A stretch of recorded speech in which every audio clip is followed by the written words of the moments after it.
Hey everyone, thanks for checking out the second year of my PS4 Retrospective. Like the previous year, I'm going to go through all the notable physical and digital exclusives for the PS4 this year. There's a fair bit more than launch year here. Before we get going, a quick reminder to subscribe, and if you can, share this video on social media. I hate to be that guy, but apparently YouTube's algorithm is just being really hard on small creators like myself, and it really does keep me motivated, so thank you. With that, let's get going to 2014. And in March of that year, we got the first notable exclusive that I think is still worth playing. That is Infamous Second Son.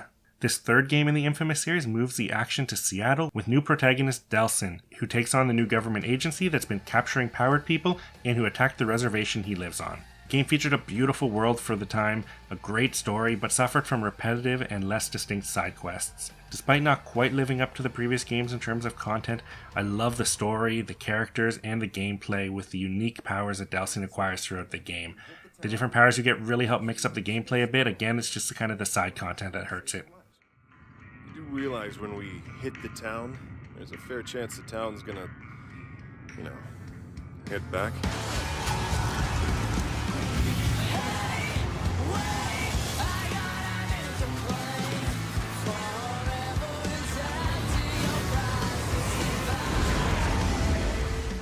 Following that, PS4 got its big MMO, Final Fantasy XIV: A Realm Reborn. This update to the original Final Fantasy XIV, which was kind of cancelled and rebuilt, comes to the PS4. If you had previously been playing the game on the PS3, you could transfer your account for free and get a digital download of this game, which is what I ended up doing, which is why I keep this copy sealed just as part of my Final Fantasy collection. But it is a great MMO and definitely worth checking out, despite it being one of the few MMOs that still require a subscription fee.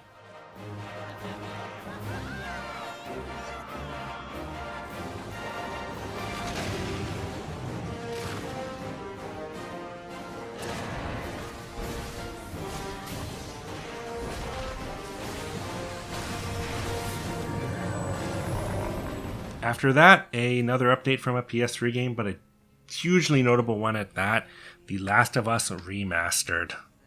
This is basically the same game that came out for PS3, but has been upgraded to run a bit better. This also includes the standalone DLC that sees a young Ellie and her best friend hanging out in a derelict mall before the events of the main game. So it's definitely notable to have that side story as part of this physical edition.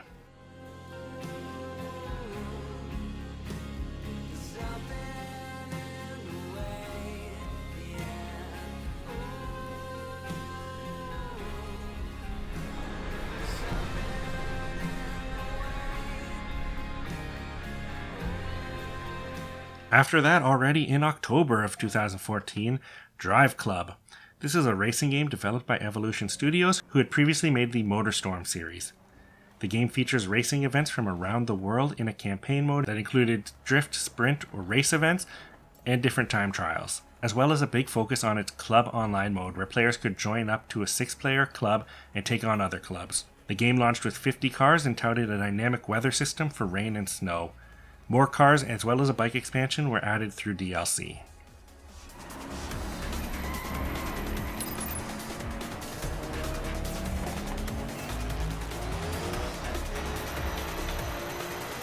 Next up, the would-be mascot for PS3 gets another chance with Littlebigplanet 3.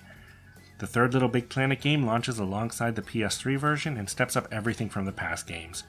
The main change to gameplay here is that Sackboy is now joined by 3 friends who each have unique abilities.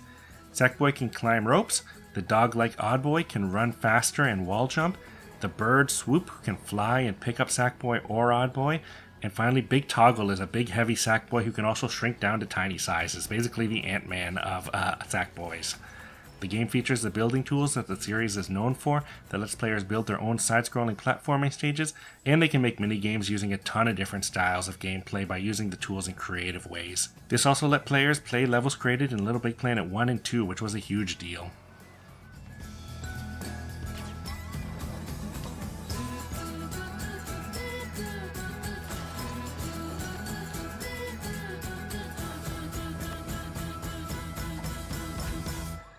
Next up, another crazy Japanese game I had to upgrade from my PS3 version. That is Akiva Strip, Undead and Undressed, or Akiva Strip 2 in Japan. This is an action RPG where the player takes on vampires in Tokyo's Akihabara by stripping their clothes off so they burn up in the sun. There's not too much to say here. The PS3 version was released not long before this update, so it's a welcome addition for fans of strange Japanese games that have already moved on to the PS4. The game is really notable for just being a really cool recreation of Akihabara, just playing around in a fun otaku haven and fighting vampires, so definitely worth checking out if that seems like something you'd be into.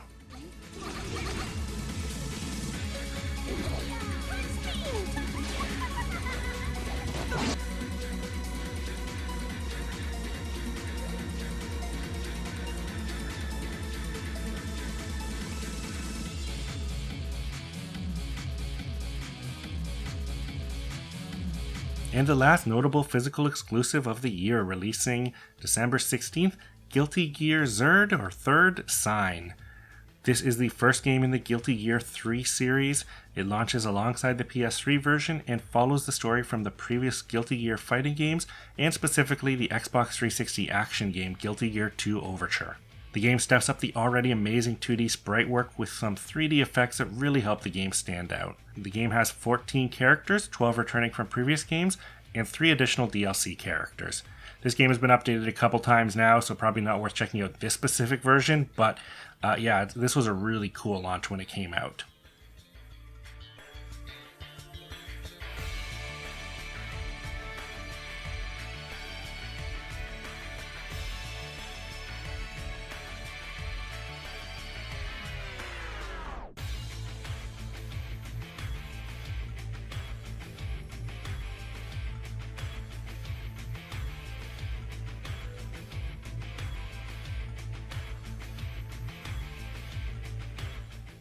And that's it for physical releases that I think are worth knowing about. Let's get right into the notable digital exclusives. Starting with Dead Nation Apocalypse Edition.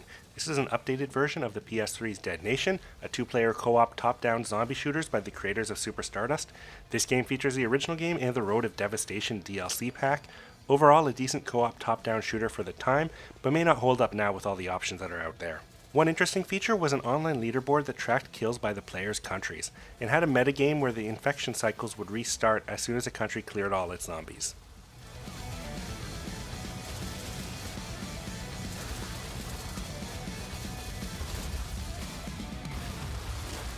Next up is Entwined, a Sony rhythm game that was a PS4 exclusive for about a month before it came to the PS3 and Vita. The game was announced at E3 that year and made available that day, but didn't really get the recognition I think Sony expected. It's a really interesting concept, having the player control 2 birds, one with each analog stick, as they move through musical stages. They move along the inside of a tube, hitting the areas that match their colors along with the music, before joining together. It's not the funnest rhythm game, but it has a very cool visual style.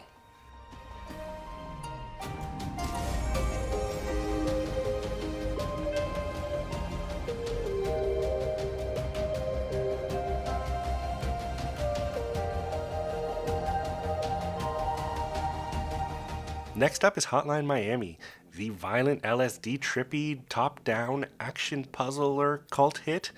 I actually didn't realize this was a platform exclusive, but it's never been released on Xbox and is only coming to Switch later this year. So yeah, for quite a while PS3 and 4 and Vita have had the exclusive on this. This is basically just a port of that PS3 and Vita title that came out last year, but I know fans were glad to have it on the PS4 as well. Next is Infamous First Light, a side story to Infamous Second Son, which is kind of a prequel to that game where you play as Fetch. The game shows the events leading up to Second Son. The short game feels like a great introduction to the series for people who didn't pick up the main game yet, and helps showcase its graphics and Fetch's light powers. I do recommend checking it out, especially since we haven't had an Infamous game since.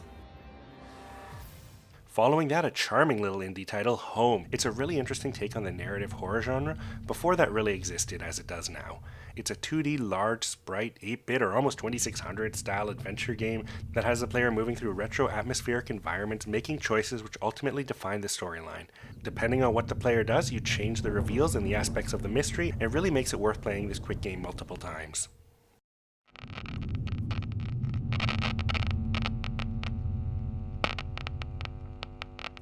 Next up is Transistor. Supergiant's follow-up to Bastion was a PS4 console exclusive. The game is similar in concept to Bastion, but in a much different setting.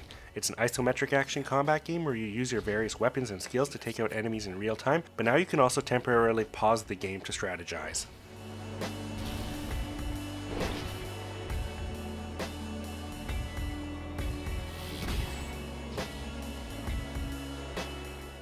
Another indie darling after that, Nidhogg launched as a platform exclusive on the PS4 and Vita. It is a 2D, almost Atari 2600 style fighting game where two players face off as fencers by positioning themselves and their swords in order to take down their opponent. They can also throw their swords, punch, and perform several traversal moves to help get around. The game is fast-paced and a ton of fun.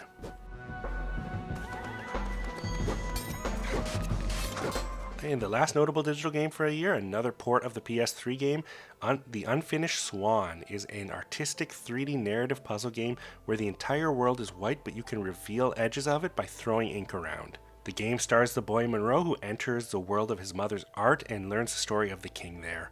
Overall, it's an okay adventure. Visually, it's pretty interesting, but it's more notable for taking place in the same universe as the developer's next game, What Remains of Edith Finch.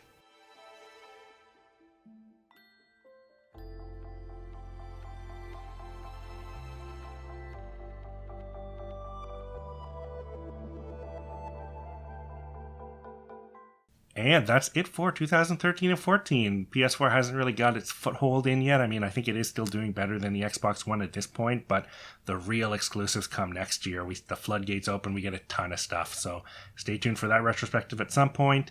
Like I said earlier, please subscribe and check out my other retrospectives, and I'll see you guys later. Bye.